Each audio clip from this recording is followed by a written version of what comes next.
I'd say half the deals are coming in with seller pay closing costs. Sellers are looking to move properties. Builders are struggling with foot traffic. They're offering incentives. Home buyers are offering incentives. So and what I tell people is don't wait for the rates to go down. If you wait for the rates to go down, everyone else that waited for the rates to go down jumps in the market. Now home prices getting pushed back up again, more competition. Like, buy now. Like I like to say, we're playing Monopoly. That's We're right. all playing Monopoly. How do you win Monopoly? You got to buy what? Properties. Welcome to the Real Estate Pros Show, where we interview real estate investing professionals from coast to coast, as well as the service providers that serve the real estate investing industry. Our goal is simple: share what's working now to help you improve and scale your business to the next level and meet the pros that can help you get there. Real Estate Pros is powered by Investor Fuel, America's leader in helping real estate investors and professionals build the business you need to live the life you've always dreamed of. Let's start today's show. Property insurance for real estate investors doesn't have to be difficult, but it does need to be there to protect you when you need it. MyInvestorInsurance.com not only provides insurance at 15 to 30% cheaper than traditional agencies, it's built specifically for real estate investors like you. You can set up an account in about 2 minutes, get quotes on properties, turn on and turn off insurance for your fix and flip or rental properties in around 2 minutes without having to talk to anyone directly, all through our portal. There's no better way or faster way to make sure you've got the coverage you need to protect you, and no more lengthy policies either. Once you're set up, you're billed monthly and prorated by the day for however long your policy is active. It's powered by MSI, the third largest independent MGA, with 1.5 million customers and more than $1 billion in cumulative premiums written. Get set up today in about 2 minutes at myinvestorinsurance.com/fuel. Hey folks, welcome back to the show. Today's guest is a Delaware-based real estate investor and educator who's been active across multiple different asset classes, including single-family land and commercial. Please welcome John Thomas. John, welcome to the show. Nice to be here. Appreciate you having me. It's great to have you on here, John. I always like to start at the top of the show by asking folks how they got into real estate. So great question. Got into it buying a property to live in when I was young, just lucked into it, me and a buddy. And then still have that property, a townhouse. It's a rental, be paid off now. And I think in like 4 years, even after leveraging it a bunch of times, tenants paying the mortgage. Got into doing mortgages after that, and then into investing at the same time. Me and my partner, I was investing with that. We started flipping some houses. So learned about flipping, worked out pretty good. We did a couple flips. Then I got into buying some rentals. And again, as I was doing mortgages, I got opportunities to do flips because people would bring, oh, I got this deal. What do you think about it? Because I was always an educator. I used to be a former teacher. So educating my clients on financing and owning a home and wealth building and all that, they would bring me deals, not even solicited. And if it was worth it, I'd be like, oh no, don't let that wholesaler buy it. Like I'll buy it right here off you. You know what I mean? And give you a slightly better deal. So got a couple of those flips in, a couple rentals, and then got into multifamily lending and more investor lending, and then moved into commercial lending. So I do retail, which is most of my business, because commercial is just a long cycle. And if you get into commercial investing, it's a long cycle. People don't realize residential investing, you can find that property and close in 30 days. Commercial, it could be 6 months to 2 years. So, and the deal could fall out. So I always like to keep my residential mortgages going, but I still do the commercial. And then I got into commercial investing, which is I'm doing now. I only have the one rental left and a second home rental, and I just have the commercial properties now. So got into commercial buying and triple net lease, and then also into building a building, which learned a lot there. And now I've got another property we're going to build from scratch, site work, everything all the way up. So it's kind of where I'm at now. So I do that personally, and then I invest, and then I do financing for other investors, and I teach classes for first-time home buyers and for investors and different things like that.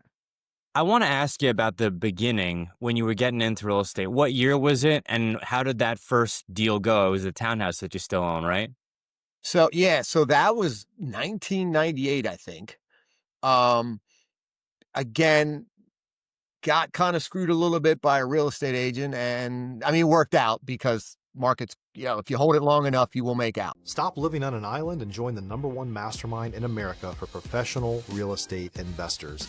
Investor Fuel is a community of hundreds of the nation's top investors working together to build stronger businesses and better lives. In addition to the amazing community of real estate investors acting as a board of advisors for one another, Investor Fuel members have access to 100% funding on purchase and repairs for our members only, a health insurance program, and benefits and discounts that more than pays for the membership of most of our members, meaning it's actually costing you money to not be a member of Investor Fuel. If you're looking to scale your business and build a business that allows you to live the life of your dreams, please visit investorfuel.com today and book a call with our team. In real estate. So all mistakes can be cured by enough time. And that's the one thing in real estate, if you look at it, if you have enough time, you can pay it and hold it.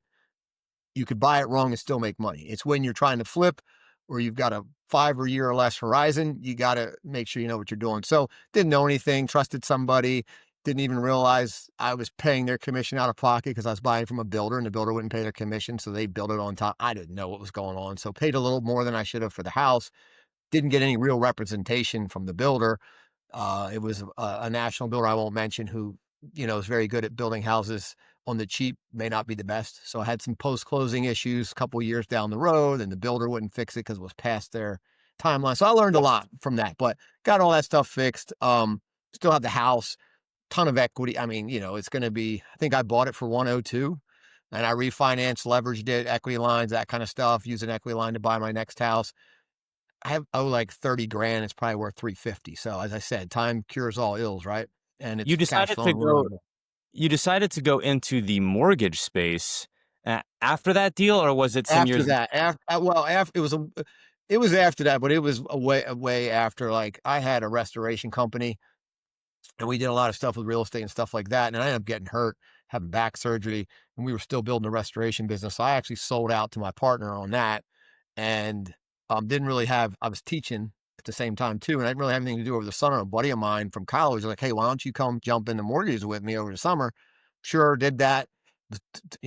Had an education-based feel for it. So I was educating people how to buy a house and yada, yada. Yeah. And this grew really good. Within a year, not even 2 years, I was making more money doing mortgages than teaching. And it just got to the point where I had to pick one and I went with the mortgages. Was And this pre-2008 with the mortgage or post-2008?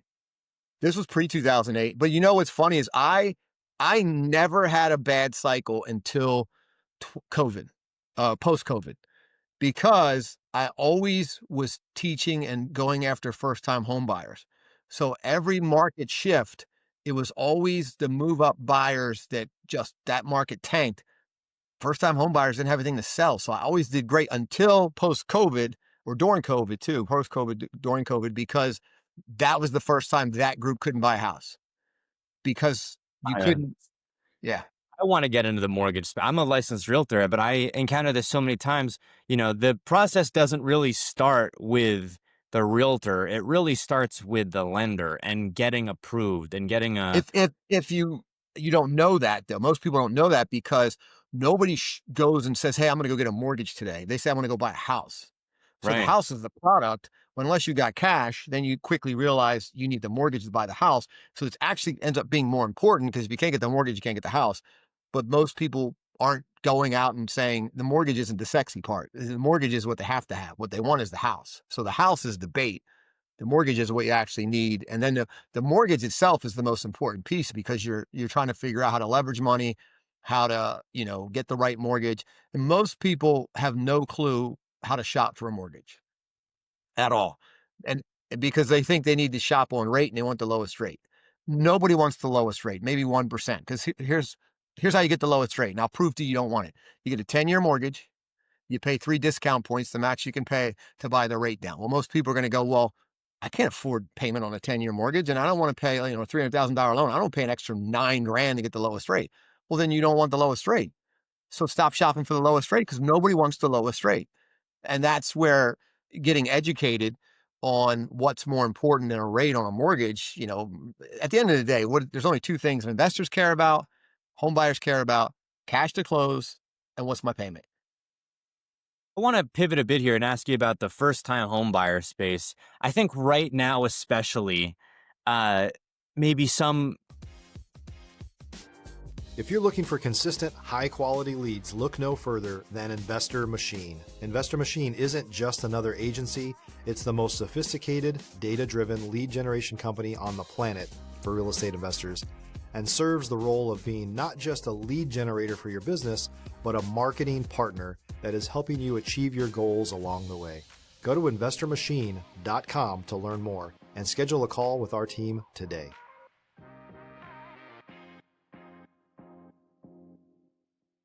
Controversy even within the real estate field of how difficult or not difficult it is to get approved for a home.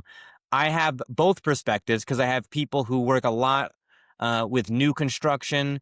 I've had some of them on the show, and it's easier to get people approved, I'd say, on the new construction in many cases. And they often have some type of relationship with a lender, maybe in-house financing to some degree.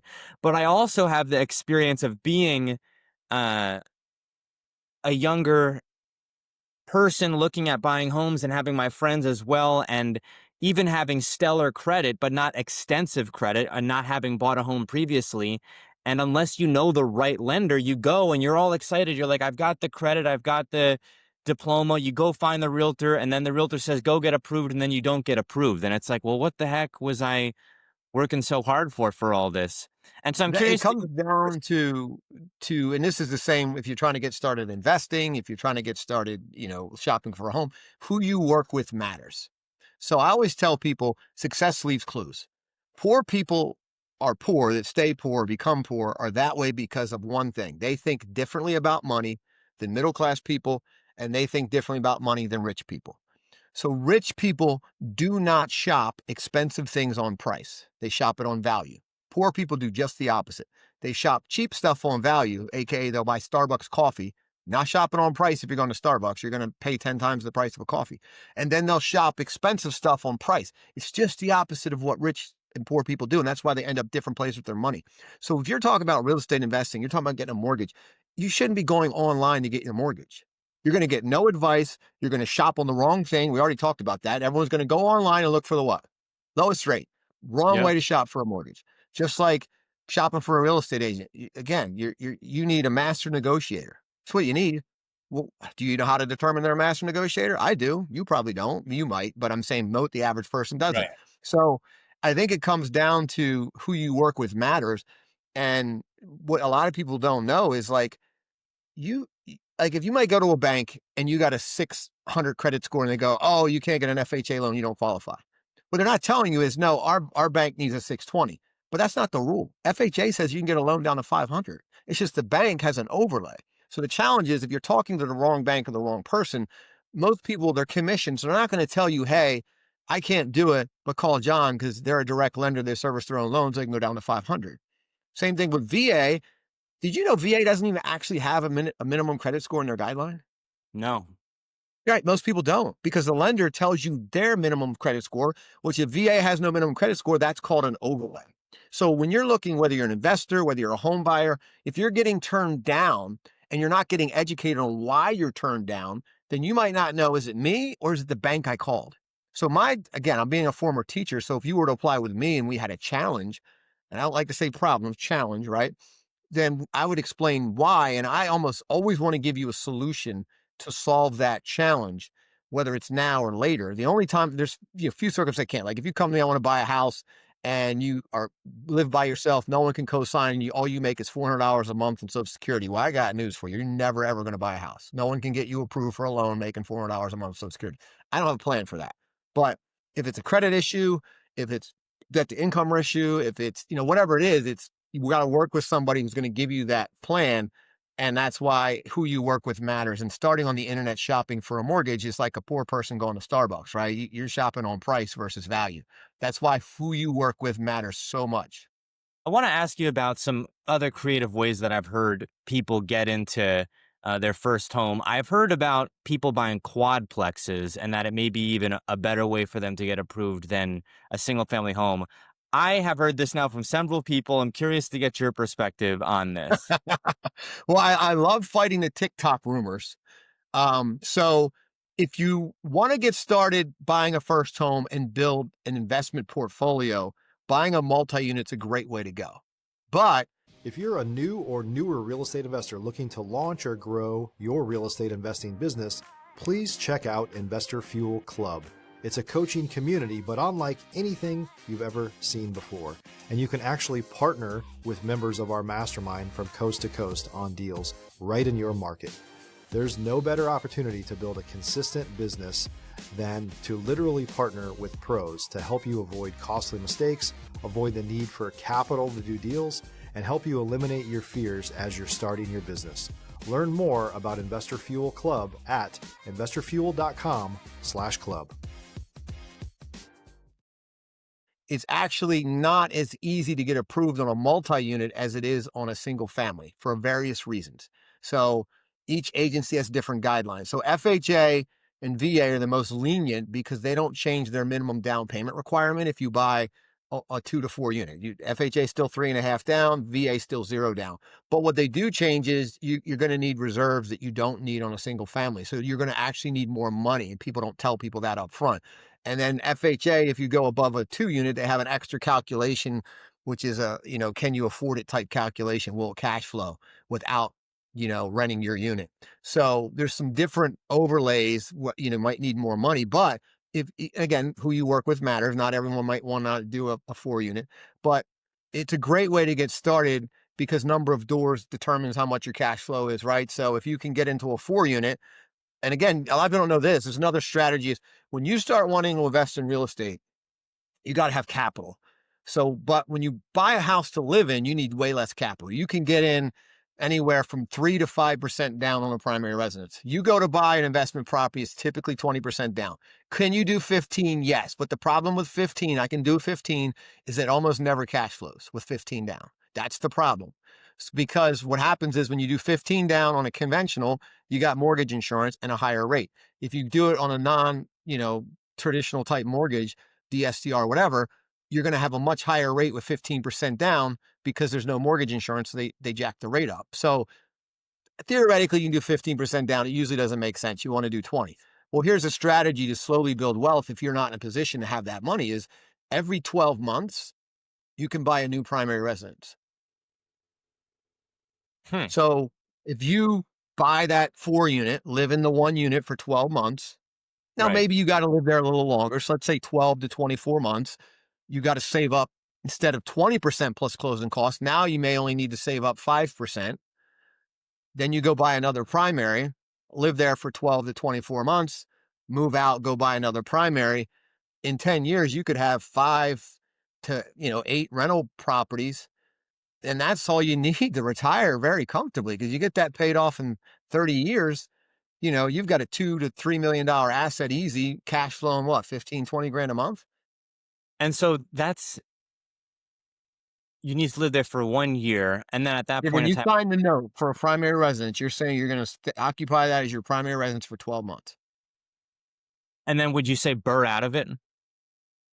Well, if you're trying to build a portfolio, you just need to save up your 5% now, and then you're going to want to, there's ways to use the rental income. You would go with a conventional loan because on a departing residence, conventional allow you to use 75% of the rent. You just got to get a signed lease and in first month security deposit and first month rent.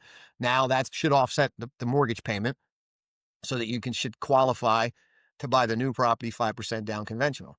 Now, and you can do that. You can have 10 conventional loans. As I said, you're going to, by the time you get 10 properties, you're in a different position financially. You have equity to Right. tap off of those properties with home equity loans and stuff like that. And a lot of people don't even know you can get second mortgages on investment properties, HELOCs or fixed seconds. A lot of people don't know that because most banks won't do it. That's a big, big, big nugget you just dropped there. I'm thinking right now, and the cogs are turning in my head about, well, how do I get that first property? Because once you get the first one, it's like saving up for people who've saved money and gotten off the ground and bootstrapped. It's like saving up that Well, first. I'll give you an example. I have a first-time home buyer closing today, Yeah. and the CD literally has them bringing $276. $276. Right, first home. Well, they got 2 down payment assistance programs, and boom. Unbelievable. Right.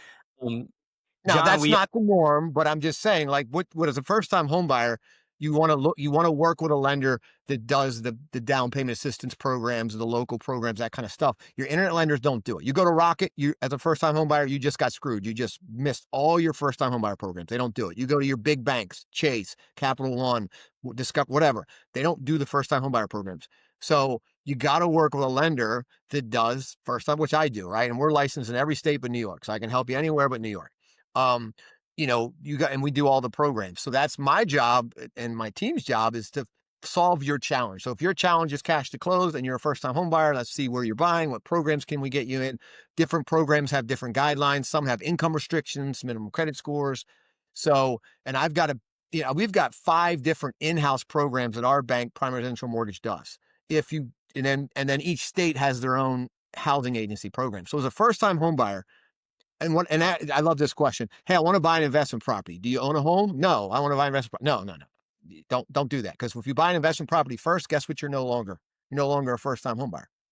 You always buy your first home as a first-time home buyer because you can take advantage of other people's money. You're going to put the minimum down they'll let you, 3%, 3.5%, whatever it is, 0, and then get the free money from the whatever program.